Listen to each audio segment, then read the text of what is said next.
Howdy, folks. I'm Mark, and today I am joined by Landry Smith. Landry, thank you for joining me for this short talk about video games. Mark, thanks for having me, man. It's always good to be here.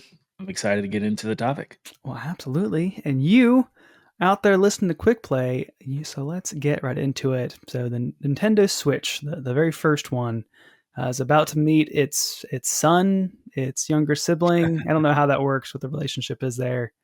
But in the past 8 years, the Switch has really relaunched Nintendo back into the stratosphere. And it's currently hunting down the DS for the second best selling console of all time.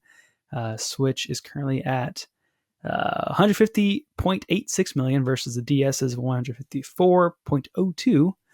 They're both behind the PS2 at a little over 160 million, but it's not even done yet. So it could get there. And apparently it's not done yet because there are also still Switch games that are announced to 2026. So don't call us a swan song, but we want to consider the legacy of this console as we look forward to successor. And so Landry, you pitched this idea, but it's a good opportunity for Quick Play to reference kind of one of the key influences for this whole podcast, which is the hottest take from the Ringer Podcast Network.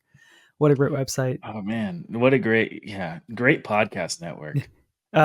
Big fan of Ringerverse and House of R, and I'll have to reference Home Genes in the description. That's kind of the greatest thing you may have ever heard, the greatest 7 minutes. So Landry, what we're here to do is, what is your hottest take on the Switch? Okay, so I have a couple, but the first thing I wanted to talk about was Pokemon. And Okay. I feel like Pokemon in this generation has been highly maligned. I remember Sword and Shield coming out, and just people on the internet, mostly all you would hear was negative takes on it. And I thought it was the best Pokemon game I had ever played. And I'm not a fan of Pokemon necessarily. And I use that word fan like fanatic. Like, I have played quite a few Pokemon games though. Like, I played Pearl, I played X and Y, Yeah. I've played Sun and Moon, and obviously Red and Blue was my first one as a child. So, but I skipped a few here and there. But Yeah. I think Sword and Shield are just like fantastic games. I loved everything they did with them. Yes, there were some performance issues. Yes, the open world may not have come to full fruition, but I think the ideas were really well done. And I loved the Pearl and Diamond remakes as well. I thought those were really good Wow. Okay. games, and everybody was crapping on those constantly. I Yeah. still don't really know why. I get the chibi art style is not for everyone. It Sure. was not offensive. I don't like chibi things. It wasn't offensive to me. Sure. And I think the big point of contention I have with most people is that I think Pokemon Let's Go is my favorite Pokemon I've ever played. It's not Oh, even wow. close. I love There those you go. games. I Okay. think they basically take like the kind of, like, we're playing Pokemon with a menu, and they make it like an arcadey fun way to catch Pokemon. I thought that was a really cool offshoot, super fun. Also a really great game. Being a dad, you can play the whole thing one-handed, with just one Joy-Con, Okay. and the Yeah. controls are really intuitive. I never played Violet and Scarlet. I guess that's where Sure. my argument falls apart a little bit.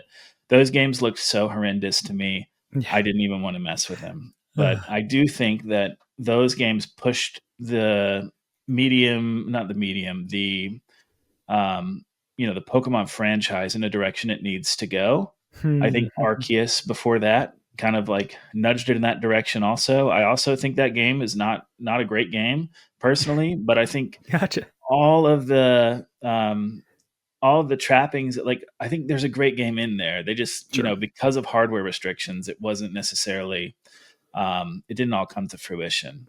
Then you also had new Pokemon Snap, and I know some Mystery Dungeon games as well that didn't really do much for me. But all that said, I think this was a generation that kind of got me back into Pokemon after. Huh. In the 3DS, I played Yeah. Sun and Moon for maybe a few hours each, and I was like, this is not me. I've aged out of this. And I don't think I'll ever play it again. And Yeah. I don't know what it was. Maybe it was the Switch. I think it was Let's Go, just like revisiting Red and Blue and Yellow in that really cool way. I was like Yeah. hooked on that. So Man, anyway, Pokemon, I think great, strong showing for the Switch, and I think it's got a bright future ahead. And I've heard wow. a lot of negative things about Yeah. Pokemon this generation. So It really does feel like Scarlet and Violet kind of like was the, I don't know, whatever you call the opposite of rose tinted glasses, but now it's like the hindsight of brown tinted glasses, I guess, kind of like right, soured the entire franchise for the Switch when like I got back into Pokemon for the first time in since playing a little bit of Emerald, like with playing Sword, and it's actually the first okay, full Pokemon game I beat because I just have never really gotten into it, and I don't know if I'll play another one for another 20 years, but uh, it was yeah, I had fun with it. I had a great time. I've been eyeing Let's Go, especially. I mean, Emmett is not at video gaming age yet, but like that could be a fun early game for him.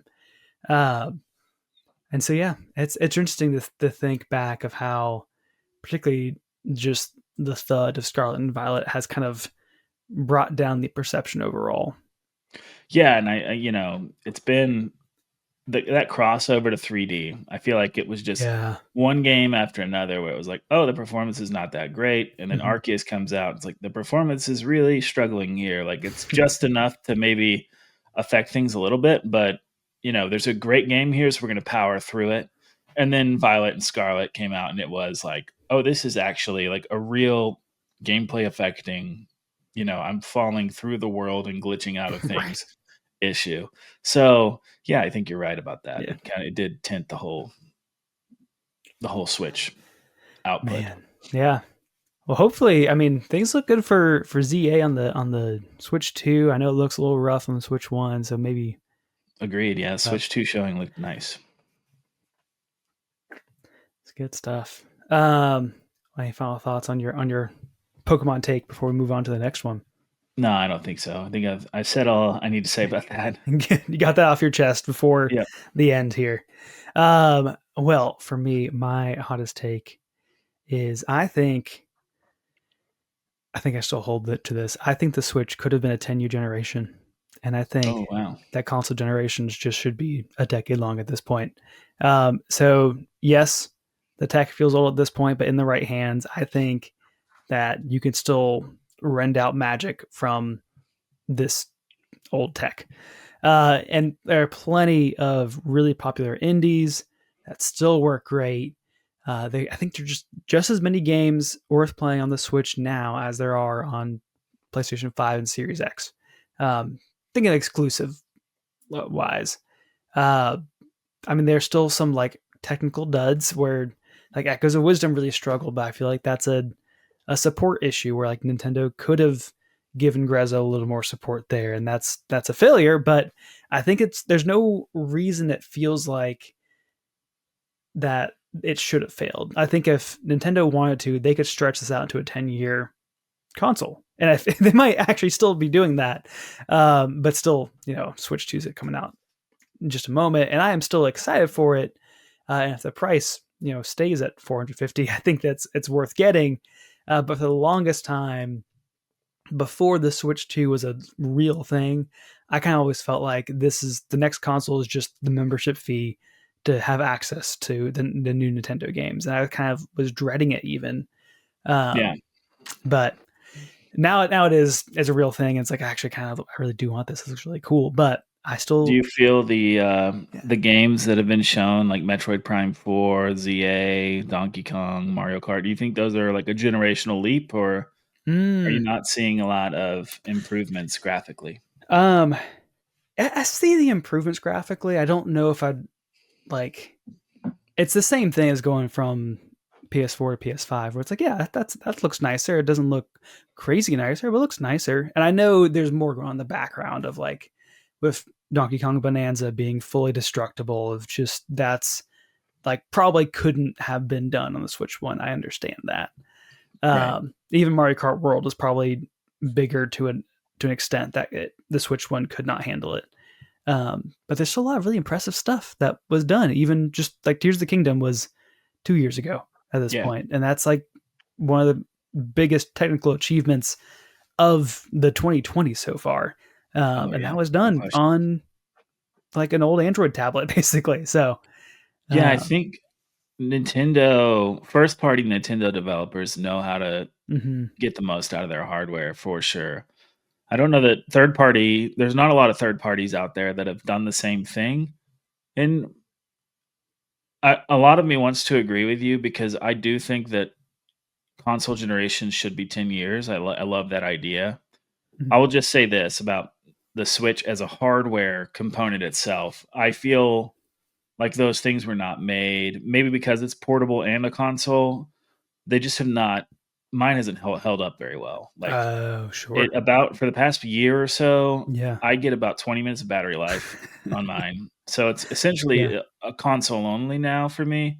And I've gone through like 6 different pairs of Joy-Con, and sending them back is such a pain. I've just kind of Sure. stopped doing it. So I've got a bunch sitting in the closet now that are just like, I could send them back if I wanted to, but I just use the 2 that actually still work. Right. Yeah. So to me, I'm ready to move on because I feel like I just need an update on the hardware Yeah. itself, like Your personal Switch is ready to be laid to rest. exactly. Yeah, I'll probably like put it in a shrine somewhere because I love that Yeah. thing so much, and it's Right. been with me through so much, like my 2 kids being born, me getting married, like Mm-hmm. my life was completely different when I bought a Switch, and that's what I love about these long console generations of Yeah. 8 years is you can look back.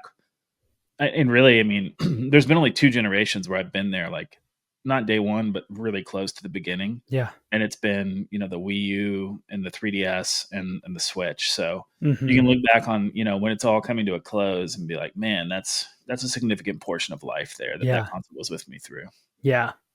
I some podcast listening to was like talked about how kids who got a Switch when they were 8 are now 16 getting their Switch 2, which is like that is a massive life change. And it's different for us being older. Like the changes are a little more glacial, Yeah, but that's someone with disposable income right. probably, right? Yeah. That's someone who's got a job, making at least minimum wage and Right.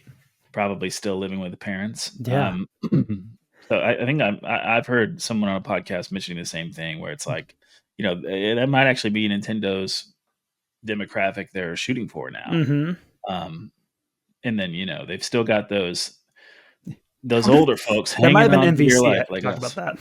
Yeah, it probably was. I think it was. I remember Logan saying something like that. Cool. Well, yeah, I love that idea. 10-year console lifespans are. I'm all for that. Like my PS5, it feels like it's 2 years old, and I'm not ready to upgrade at all. If they Yeah. announced the PS6, I would be offended. Yeah. That's what I feel like I'm too. so not Like ready for that. I know. But the Switch 2, I was ready for it, man. I Sure. really was. That's true. Well, maybe Switch 2 will be around until 2035. Hey, How about that that? would be great. I'm Be all great. for that. And honestly, I probably should have gotten the OLED upgrade, and if I wouldn't feel the same way, I Mm-hmm. think if I had gotten that. Well, maybe I just want to throw it out into the ether and kind of see how people react to it. How about round 2? Do you have another Round hot 2. take? Hot Okay, take? this is why I actually texted you about this episode topic because Okay. this has been getting to me a lot, and it's kind of like as this generation's coming to a close and as it started, I feel like this is a hot talking point. Was like, man, the Switch is just so much better than the Wii U was and the 3DS, and I take umbrage with that statement because I Okay. think the software output in the Wii U 3DS era, which if you think about it, that Nintendo was split between 2 things, and the software output in the Switch era is very much like, I feel like I think the Wii U and 3DS just frankly was better as far as software Huh. only goes than the Okay. Switch Sure. output. And I'm going to kind of Okay. group these up into groups for you. And I want you to see how you feel about this as well. Okay. I'm ready. Okay, so group 1, we have Mario Kart 8 for Wii U, Mm-hmm. Super Smash Bros. 4, Splatoon, and Mario Maker Mm-hmm. versus what I'm going to call like the kind of like in the Switch era, these are just like upgrades, but they're not new games necessarily. You've Sure. got Mario Kart 8 Deluxe. Mm-hmm. Obviously, there's not a lot in the base game that was changed. Then we got the DLC. Smash Ultimate really is just taking the bones of Smash 4, adding a couple of different maps and a couple of different characters in a single player mode. I mean, Jake was the one who Sure. pointed this out to me, but it didn't. I mean, like Smash Brothers and Mario Kart 8 didn't really feel like new experiences on the Switch. And Sure. then Okay. Splatoon on the Wii U, like this brand new experience that was just so exciting. It's such a cool new first party output from Nintendo. And Splatoon 2, very iterative. Splatoon 3 was very iterative on Splatoon 2. And by the time you got to 3, you look back at 1, yes, there are some major changes, but I still didn't feel like each time I bought those games and fired them up day one, I was like, well, this is the same thing. Okay. And then you've got Mario Maker 2, Right. which was Mario Maker, but with some really, key additions like slopes and some more tools. Yeah. But Mario Maker 1 was just so much better because you had the Wii U gamepad and it just made that game like Right. infinitely better. Plus, it was the first time you could make Mario levels. And, Yeah. I Huh. remember literally like being so excited about that like taking it over to friends' houses and like playing each other's levels and stuff. I just think that like group one, in my opinion, the Wii U, just having a brand new Smash Brothers game, having a brand new Mario Kart 8 game, Mm-hmm. having the brand new IP from Nintendo, and having Mario Maker for the first time, those were so much more of highs than you got with their iterative outputs on the Switch. Okay. Man. All right, group two. But to as one quick thought, and maybe Yes. the group two will kind of lean into this as well. When the Switch was first announced, it my first instinct was like, oh, this is what they wanted the Wii U to be. They just couldn't make it happen. And so Yes. now it's like all these Switch games that are kind of iterative on the Wii U games are like, oh, this is what they wanted the Wii U games to be. They just couldn't make it happen. Now they can. Like now Smash Bros can have everyone. Now Mario Kart Right. 8 can have more courses. And it's kind of just like it does feel like a whole step and a half step. Even if the half step, the 1.5 is better than the 1.0, it's a half step. I'm not arguing that these games were better on the Wii U. They're not, and that's True. where my argument may fall apart. But I'm just saying, like But it's not as big a leap. the absolute high of getting a brand new Mario Kart, like we're about to get for the first Mm-hmm. time in 10 years, is so much Sure. better than getting a Mario Kart, the same exact game, but like with a battle mode, which is initially what Mario Kart 8 Deluxe was, Right. and then in what was it, like 2021, they started adding new courses. Mm-hmm. Yeah. So, for the first 4 years we had Mario Kart 8 Deluxe, it was just the same game, um, except you didn't have to unlock all the characters. So Yeah. it's actually annoying to me because I'm like, you took away all the single player content. Fair enough. Okay, so group two. Yeah. And again, this is across 3DS and the Wii U. But for the Wii U and 3DS, you had New Super Mario Brothers Deluxe, New Super Mario Brothers 2, Super Mario 3D Land, Super Mario 3D World, versus the Switch's output, Odyssey, which is better than all the games I just listed. So, automatically for me, I'm the type of person, give me a 10 out of 10 game over a bunch of eights, and I'll Sure. take Yeah. Bowser's Fury, which I think is not nearly as good as everyone else thinks. A solid 7 out of 10. And then Okay. Super Mario Brothers Wonder, which again, I'm lower on than everyone else. Sure. And I think I'm really high on New Super Mario Brothers Deluxe, like way higher than most people. Okay. So I think like both those games, in my opinion, are like around an 8. But Okay. anyway, it just goes to show there was a lot of Mario on the Wii U 3DS, and kind of felt like over the course of 8 years, we got Odyssey, Bowser's Fury, and Super Mario Brothers Wonder in the Switch era. Sure. To be Not fair, Mario Maker 2 kind of had a stealth campaign full Mario game inside well, it too, but that's a little bit cheating. well, Mario Maker 2 is in Group 1, so Fair. yeah. But yes, you're right, and I would argue that was almost a completely different game. Like Yes. I like the Mario Maker 2 campaign a lot, but like it's hard to remember much about those levels. Sure. And you can tell that they were designed to be goofy and quirky, and almost a lot of them are almost like puzzles, as opposed to like an athletic Mario game where you're just like running through obstacle courses and stuff. Sure. I Okay. mean, they are Yeah. obstacle courses, but you know what I mean. Yeah. Maybe. I get it. Yeah. Okay, so I'm actually going to give Group 2 to the Switch. Like I just prefer Odyssey over anything on the Wii U. Sure. But after that, like I'd take 3D World over Bowser's Fury. I'd take 3D World over Wonder, and I like New Super Mario Brothers Deluxe quite a Gotcha. bit. So It uh, even going back to thinking about Group One of like, I mean, Odyssey probably could have felt at home on the Wii U. Like, I'm sure at some point, I don't know how soon they like decided of we need to move on to the Switch now, but maybe there was a build of Odyssey where it's like this will be the Mario game for the Wii U, and then they yeah, were like this we can't keep going with this. We got to move to the next thing. Let's pivot the next 3D Mario to the Switch instead. true. And I didn't even mention Captain Toad Treasure Tracker on this list. Dang. Oh yeah.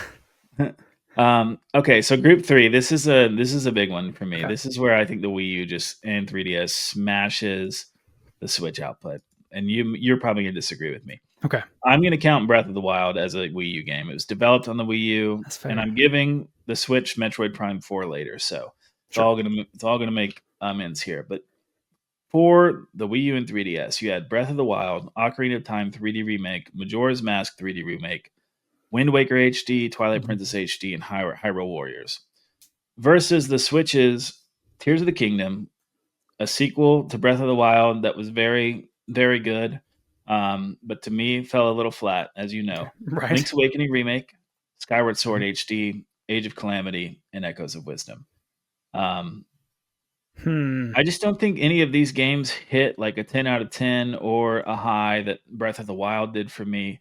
And Interesting. honestly, for me personally, I would take Ocarina of Time, Majora's Mask, Wind Waker, and Twilight Princess over everything outside of Tears of the Kingdom on the Switch output of Zelda. Yeah. So, Man, um, that's hard. That's tricky. It is because you can like Breath of the Wild was a Wii U game that they updated for the Switch, even though it's like so true. tied to the Switch and it's in the Switch's identity. It's a Yeah, Wii U game. it was developed for for Wii U. I mean, and honestly, like as a Wii U consumer and super fan during the era, it was that thing in every Nintendo Direct that, especially in the Mm-hmm. summers, you got like the updates for and you could geek out on, you could watch like YouTube videos on, and that was also missing from this generation a lot. Like there wasn't a game where you could just come back to the well for. Tears of the Kingdom did have a couple of summer outputs. I guess just missing E3 hurt a lot. And I also think that Yeah. Nintendo's trailers have gotten really bad over this generation. Hmm. Like they're trying way hard to be secretive and not give you the main gimmick and hinting at different things, but it to me fails to drum up any excitement because Interesting. they're showing so little. Huh. Um, Especially for Yeah. like Metroid Prime 4 right now, like I'm really struggling to be excited about that game. And Mm-hmm. I think the marketing on that game has been a real big misstep. It does feel like they're really running on the benefit of the doubt, where it's like this looks like Metroid Prime, and it looks like Metroid Prime, looks like a new Metroid Prime, and is that enough? That like we know there's also got to be more to it than like Yeah, Samus has the Force, but I think there is. I think there is, and I think they're relying on their brand name just to push it forward. And I mm-hmm. I personally don't think. I mean, it is. It like I'm gonna buy it, and I'm Sure. excited for it because it's Metroid. That they're right about that. However, I'm not like super stoked about it. Like it's not like something I can't wait to see more of because to be honest, it looks like it's probably going to not meet my expectations at this point. Mm-hmm. I'm going to do a subgroup here. Okay. Wii U had Donkey Kong Country Tropical Freeze, Yeah. and the Switch didn't, so it's automatically better. Uh, It had funky right. mode. Yeah, well, sure. Group 4, 3DS, Wii U has Metroid Samus Returns, Okay. much, much inferior to Dread. Sure. Pikmin 3, much inferior to Pikmin 4. Fire Sure. Emblem Awakening launched that franchise. Best Fire Emblem game I've ever played. The Switch had Three Houses, which is the second best, very close. Then Wii U, Xenoblade Chronicles X, I think is the best Xenoblade game. Wow. Okay. Versus, Switch, Metroid Dread, Metroid Prime Remake, Metroid Prime 4, Fire Emblem Three Houses, Xenoblade 2 and 3, and Pikmin 4. Hmm. Switch is going to take that category all day. There's some other like niche stuff, Bayonetta 2 versus Bayonetta 3. Also, you had Astral Chain, which everyone thinks is a good game, but it's not. I've not been interested in that game at all. Mini hot take. But anyway, I guess my argument is, and this could be, this is probably like a very cool take, but Wii U and 3DS was awesome, and Nintendo has been cooking for almost 20 years. From 2011 to 2025, 15 years. They have just been crushing out amazing games for people to play. And these are the only 2 generations for Nintendo I've had enough disposable income to be there for like, Sure. I'm going to just throw out a random number, but like 70 to 80% of first party output. Like if there's something I want, I'm going to get it. And I think these are the games that have just been really amazing and have stuck out. And I don't think the Switch has been considerably better than what was on the Wii U. I just think the Wii U was not a good piece of hardware. And I think that Nintendo did a really, really dumb thing, and they launched it in 2012 with absolutely no games. Like, you had New Super Mario Bros. Deluxe, which looked very iterative of other games, even though I think it was a little better than other ones. And then it was like a long time until you got Wind Waker HD, which is not a new game, and then a really long time, and then finally you got like 3D World and Mario Kart and Smash Brothers in like a 1-year span. Yeah, but that was, everybody had already left. Like everybody was already out. So man, it's almost like if you'd like Switch's library is more impressive with the quantity and like kind of the building upon, but like it just feels like it's the Wii U was the long lost like Artur who got famous after he died. Whereas like and how much we owe everything now back to him, but he's long dead now. And the Wii U was great. If you were a Pokemon fan, you missed out. If you're like the world's biggest Luigi's Mansion fan, you missed out. But Animal Crossing, you missed out. That's true. Animal Crossing is a big deal. I was trying to. That's like even of as like, well, on the Switch you have all these other games like. I just would draw a blank. Like Luigi's Mansion 3, Animal Crossing is a huge one. I just blanked on that. But it's even just of like the heavy hitters we've talked about, and a lot of them are iterative of the Wii U games. And I'm trying to think of others that are like wholly unique to Switch, and I'm struggling. And I'm sure they're out there, but that's a problem in itself of like, oh, they just don't come to mind. Like we talked about, there's a lot of Pokemon output on the Switch. True. Which, I mean, I didn't really argue the 3DS Pokemon output. There's a lot of on that too. I don't know how to compare them as much. Luigi's Mansion 3 to Luigi's Mansion 2. I guess Animal Crossing wasn't on Wii U, but it was on the 3DS. You had Wild World. That was a really good one. So, I guess my argument would still, those are games that I'm not as familiar with. I played New Horizons a lot. But. Right. Yeah. Same here. Nice, man. All right. Now I just missed the Wii U. That's what we need. The Wii U too. That's what we need. It's still a great console, man. I like the Wii U a lot. I still bust it out. Plus, you had Yoshi's Woolly World. I mean, that game was awesome. I haven't played rumors that that's going to be getting a remaster. So I would buy that. Again. I haven't heard that. Curious. Well, I'll finish up here with one. I'll make it quick because we're running a little long. But I think that the switch from Virtual Console to the Switch Online was the right move. I think a lot of people miss the Virtual Console. I understand people want to own their games and not be locked into a subscription, and you can pick and choose the stuff you want to play. But I mean, the base price of Switch Online is $20 a year, and that is pennies compared to like the online services from Xbox and PlayStation.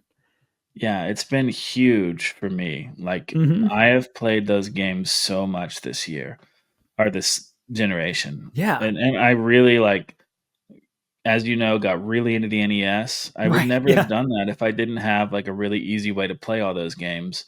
I've known those Super Nintendo games. I know most of them and have played all of them like hundreds of times.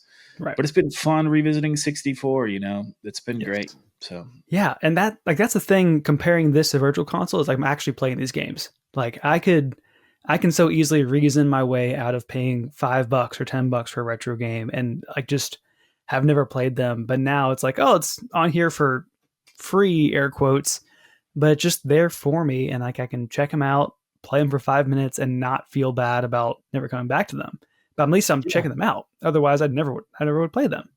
The Genesis, like I don't know much about Right. the Genesis, but like having all those games there has been great. Got a new Absolutely. update this week, Streets of Rage. Yeah. Great game. And that is the biggest knock against this. The rollout has sucked. Like it's not that it's even few and far in between. It's just there's no consistency at all. Like if Yeah. it was even not even having the same releases for like not making it equitable across all consoles, but just have a consistent day a month where it's like Yeah, new games that's are not added. okay. So I'm not like most people where I appreciate the slow rollout because okay, like if something hits, Mm-hmm. Donkey Kong 94, for instance, if they had dumped all those Game Boy games out at once, I probably wouldn't have played any of them. Sure. But when Donkey Kong 94 comes out and some random day in February, and there's a big, a YouTube video about it. Not a Yeah. big one, but I'm like, oh, cool. I'm going to fire that up, and then I play it for like, 3 hours, and I think it's great. Right. Um, so I like the slow rollout. However, I'm totally with you. Like, there needs to be some consistent. I should be able to wake up like the third Tuesday of every month and know that I'm going to get an NSO Exactly. update. And like, yeah, to be clear, I don't at all mind that it's a slow rollout. I just want it to be consistent. Like even just like Nintendo Music is they're adding one or two games to the soundtrack once a week. And it's like, why not just do more? But it's like, fine, like just do one game a week. Out that would be even more marketing, I guess, for them, but like have 3 games a month and I'd be so happy. Yeah. I mean, PlayStation, Xbox, they added to their monthly services for a long time. Like, it's first week of every month. It's that easy. Right. It doesn't have to be much. Like you could literally do 2 games, 3 games, whatever. Just give somebody some consistency. And now Yes. they have enough consoles to where it's like they should have enough consoles to have a schedule Hmm. of something. I do think they're probably running out of like Super Nintendo and NES stuff they can put on Sure. there. Yes. By the And way, yeah. Soul Calibur 2, I'm so surprised that game is on Yeah. NSO Yeah. because Yeah. that is not Nintendo. I'm pretty sure it wasn't published by Nintendo. Well, But there man, was what a get. Yeah, because that was on Xbox and PlayStation. They each had their own guest Yeah, characters, so that On was and the Tekken guy and yeah, Link's clearly the best character of those. right. Yeah, it's not even exclusive. Which I wonder if there's more. I wonder if that's been done before. I can't think of other games that were like not first party, but not exclusive. I don't know. And there's got to be some Super Nintendo and Genesis crossover. Yeah, true. So many of those games were well, I mean, back then those games were never the same anyway. Right. There's always a few differences. Well, what I'm hoping for now is like, can we get like SSX Tricky or SSX3 on Oh GameCube man, and so that's why I still have a GameCube is for those arcade games like yeah, Tony Hawk Pro Skater and right. SSX, which you introduced me to, and like Hmm. I like sports games too, like sports arcade stuff like Blitz, and Oh yeah, got to keep the old consoles to play that stuff. I They're know, never coming back, probably. man. Well, all that being said, I think this NSO is a better way than Virtual Console because Virtual Console we had these gaps anyway. Again, it's just I agree yeah, wholeheartedly, Mark. Completely agree with you. and NSO does not get the praise it deserves. true, and it's worth every penny. Even though I'm also on a family plan and pay like $20 a year for the expansion pass. But Also, I've used emulators all my life. That rewind feature is incredible. oh yes, It's uh, intuitive. It's easy to use. I never did that on an emulator before. nice. Well, Landry, our time is short, but one final segment here. One name, one game. What are you playing? Shoot, what am I playing? I finished Echoes of Wisdom the other day. Nice. Solid 6 out of 10. Yeah, I agree. I'm into the kick of 5 stars, and I was give it a 3 stars. Yeah, it's a 3-star game. For myself as well, I am trying to finish up Mario Kart 8 Deluxe, trying to get all the 3 stars there. Also 3 stars, huh? But that's On a 5 star game. 200cc?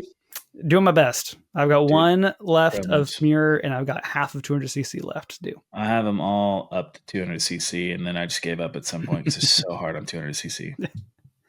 One other kind of quick hot take. I think Mario Kart 8 Deluxe and the expansion pass was ultimately better than having Mario Kart 9 on Switch.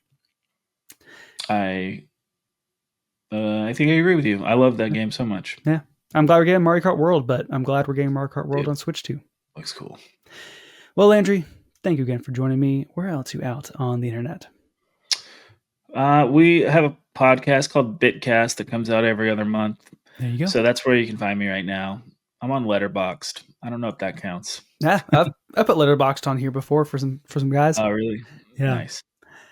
Well, thank you all for listening in. You can follow us on the major podcasting services or on YouTube. You can press all the good buttons there if you enjoy this conversation. You can also find us on the proper socials at Quick Play Pod.